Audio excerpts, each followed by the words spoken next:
сървър ще ги знае пак.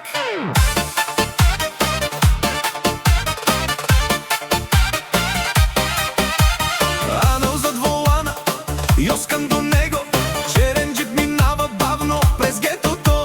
Двигателят тръмжи, басът клати града, двамата се смеят, започва вечерта. Йоскан гледа картата, знам един адрес. Анал натиска газта, няма GPS. Минават през центъра, после към квартала, 5 минути в сървъра.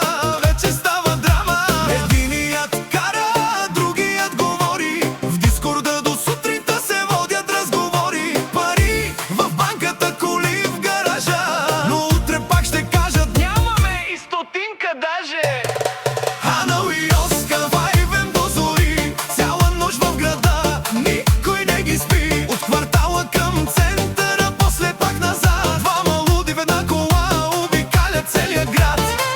Анал и Йоскан, сървърът ги знае, единият започва, другият добавя. Не са бизнесмени, утре кой ги знае. В IVM живота се обръща за един миг.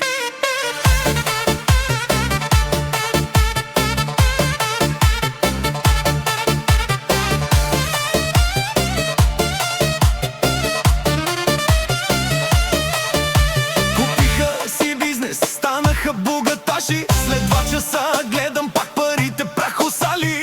Нова кола, джанти, тунинг до тавана. Йоскан вика, струваше си. Анал гледа сметката, 5 коли в гаража, карат само една, защото най-скъпата пак останала без газ.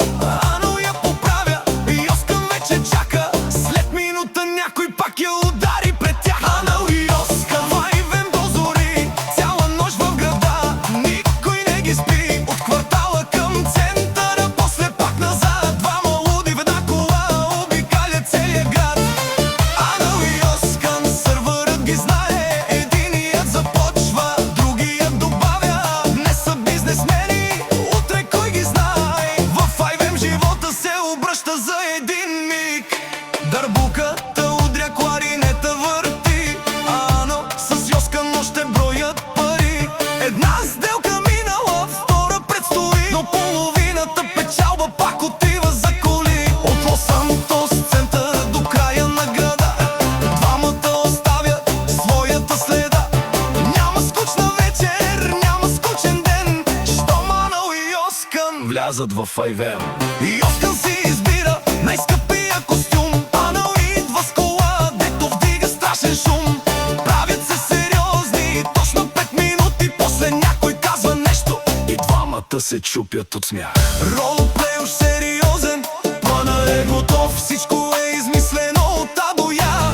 Само че при тези двамата едно е сигурно, планът никога не стига до края си нормално. Анал и Йоскан вайбем до зори, кларинета реже, дърбуката гърми. Пари идват, пари заминават пак, но двамата остават най-богати на майтап. Анал и Йоскан, помнете ги добре, щом са двамата онлайн, спокойна не е. Може сървърът да падне, може всичко да забие, след рестарта пак са вътре и историята продължава.